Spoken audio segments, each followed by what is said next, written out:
On vient d'avoir la plus grosse mise à jour de l'algorithme YouTube de tous les temps.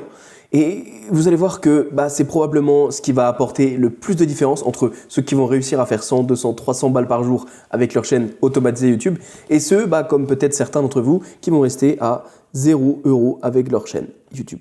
Parce qu'il y a des changements qui amènent des conséquences. Mais pas d'inquiétude, dans cette vidéo, je vais vous apprendre exactement les informations qui viennent avec cette nouvelle tendance, avec ce nouveau changement de l'algorithme YouTube. Et restez bien jusqu'à la fin parce que je vais vous apprendre à justement vous aussi vous organiser autour de ce changement et à faire de l'argent avec. Et je peux vous dire une chose, c'est pas la même chose que ce que disent les autres coachs en ligne que ce sont les titres qu'il faut changer ou alors que c'est simplement le SEO qui a changé ou alors qu'il faut faire de meilleures miniatures. Rien de tout ça. Je vais vous expliquer pas à pas comment utiliser cette nouvelle mise à jour de l'algorithme à votre faveur. Alors pour commencer, il faut comprendre une chose, c'est que tout le monde regarde au mauvais endroit. La mise à jour, elle n'a pas été faite sur YouTube, ok?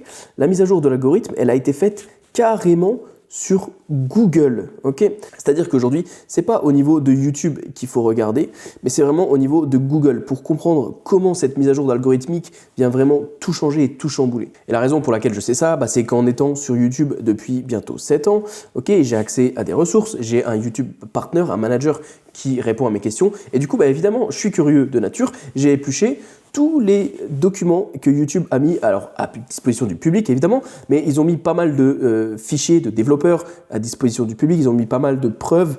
Donc moi, j'ai pris tous ces jolis petits documents. Ok. Mise à jour numéro 1, c'est ce qu'on appelle Gemini, l'ID sémantique. Ok. Qu'est-ce que ça veut dire? Pour ceux qui ne le savent pas, depuis quelques temps, il y a Google qui a rajouté toute son IA Gemini autour de YouTube. Ok.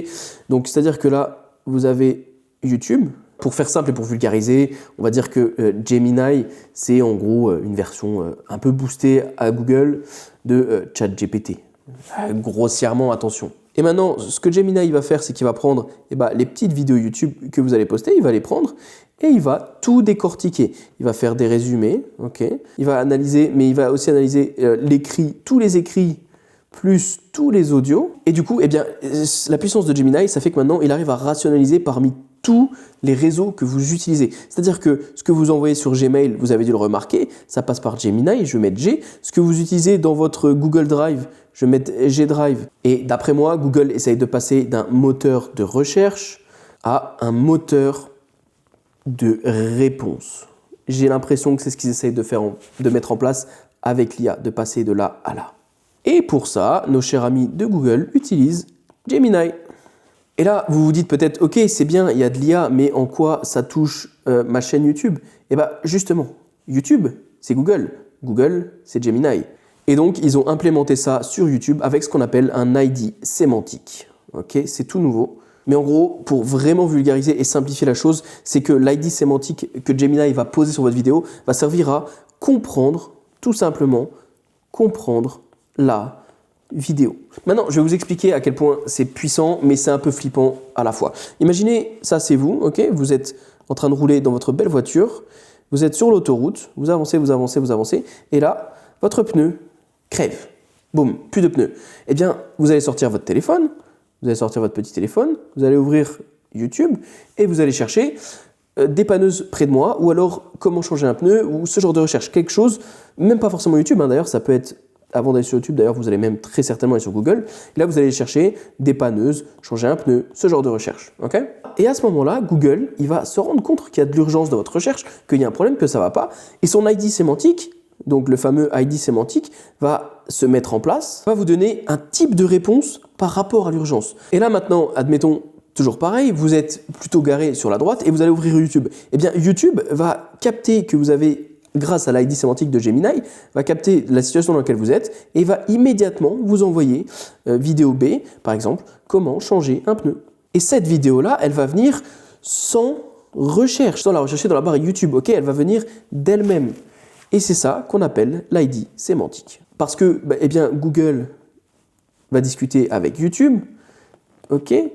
Qui va discuter avec Gemini, je vais marquer Gem, qui va discuter avec peut-être peut-être votre Drive, qui va redonner tout ça à YouTube, et ainsi de suite, ainsi de suite. Ici, c'est vous, et l'ID sémantique tourne en permanence autour de vous, de vos recherches, de ce que vous faites, des résultats de recherche, et ainsi de suite. C'est comme ça que YouTube vous comprend, vous connaît, et propose, du coup, donc on arrive à YouTube, c'est comme ça qu'il va proposer la solution de recherche la plus adaptée par rapport à votre situation globale.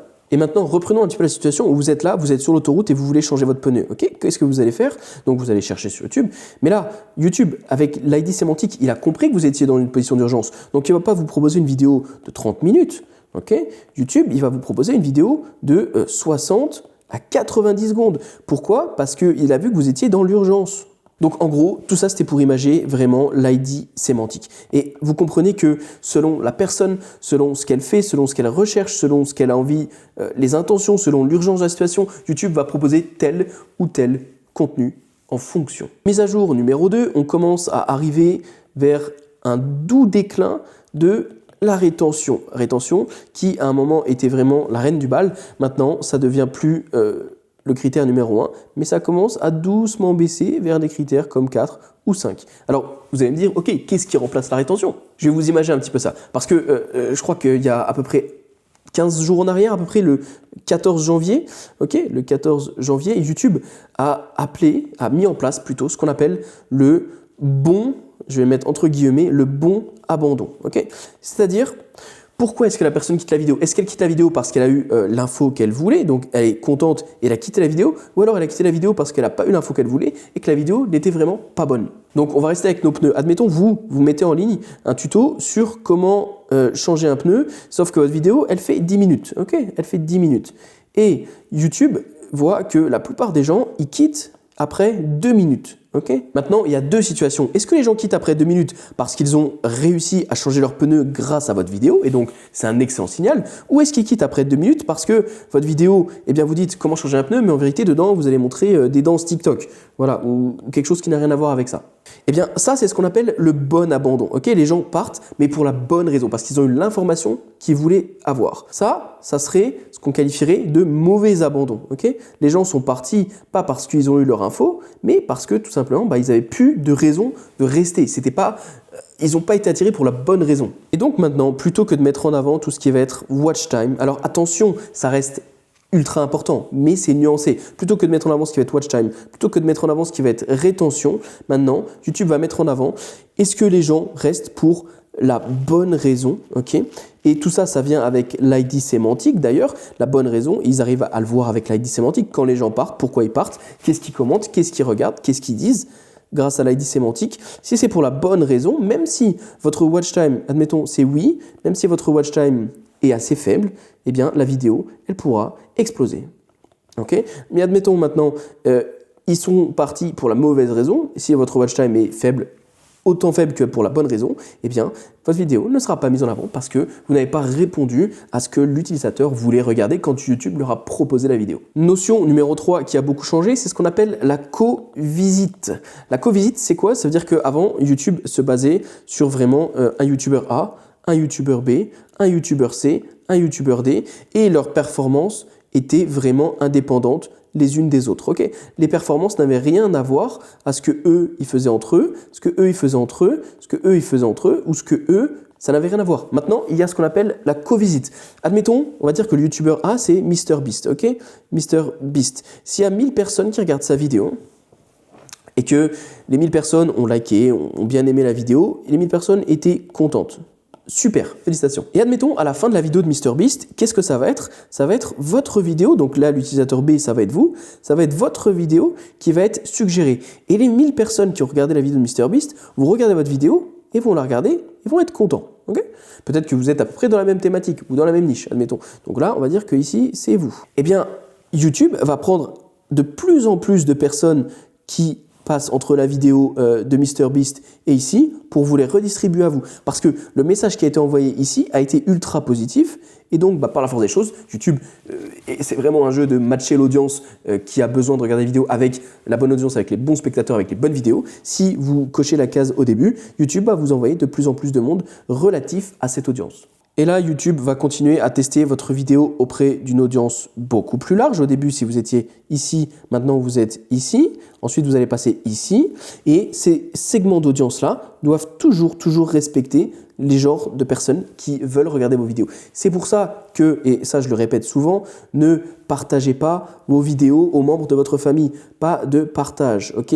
Pourquoi? Parce que YouTube va le prendre comme un très mauvais signal. Si vous le partagez à Madame Karen, ok, qui n'est pas du tout votre persona, mais qui va regarder pour vous faire plaisir, eh bien, ensuite, YouTube va renvoyer votre vidéo à des dizaines de Madame Karen, sauf que eh bien, ces dizaines-là, ça ne va pas marcher, et votre vidéo, perdue, ça flop. Mise à jour numéro 4, et pas des moindres, les commentaires négatifs. Donc, il y a une période avant l'idée sémantique, et il y a une période après l'idée sémantique. Avant l'idée sémantique, les commentaires, ok, comme, qu'ils soient positifs ou négatifs, c'était bien, ok, ça donnait de l'engagement, YouTube voyait ça comme de l'engagement, il poussait votre vidéo en avant. Maintenant, après l'ID sémantique, que je vais mettre ici, les commentaires, eh bien, qui sont négatifs, eux, ils vont affecter votre chaîne négativement parce que YouTube, il les lit, il les comprend, il sait ce qui se passe, il sait de quoi ça parle. À l'inverse, les commentaires positifs vont énormément pousser votre chaîne parce que c'est ce que YouTube veut. Et tout ça est lié au fait que YouTube, grâce à son IA Gemini, arrive à exactement lire et comprendre de plus en plus ce qui plaît aux gens, ce qui plaît pas, ce qui fonctionne pas. Et donc, l'idée ici, c'est vraiment, il faut, autant où avant, on n'hésitait pas à aller chercher des commentaires, à être un peu sur le fil, à être un peu en mode, poster quelque chose qui parfois était un petit peu entre deux mondes ou alors aller susciter des réactions pas forcément positives, ça aidait la vidéo. Maintenant, ça vient desservir la vidéo. Donc, la stratégie qui avant servait par exemple d'énerver des gens pour avoir des commentaires, maintenant ne fonctionne plus. Donc il faut vraiment se concentrer sur un contenu qui non seulement vise la bonne cible, mais amène de la valeur à ces gens. Donc vous avez compris que cette grosse mise à jour a vraiment ramené beaucoup de changements. Là où avant on avait besoin de beaucoup de commentaires, et bien maintenant il faut des choses positives. Là où avant YouTube n'analysait pas tout ce que vous faites en à côté sur Google, sur Internet de global, maintenant YouTube va l'analyser et va le regarder pour vous envoyer des vidéos, des formats, ça peut être des shorts ou des formats longs, accordément à ce que vous recherchez, ok, par rapport à vos recherches. Et du coup, si vous avez envie d'avoir une partie 2 de ce que je viens de poster aujourd'hui avec plus d'effets sur le changement de l'algorithme, dites-le moi en vidéo juste en dessous, dans l'espace commentaire, et moi je vous ferai une petite partie 2 sur vraiment tous les changements que l'algorithme amène à votre chaîne YouTube. Parce que ce sont des changements long terme, ce sont des changements majeurs. Ce que YouTube fait avec l'IA et Gemini en 2025-2026, ça vient vraiment impacter beaucoup de choses.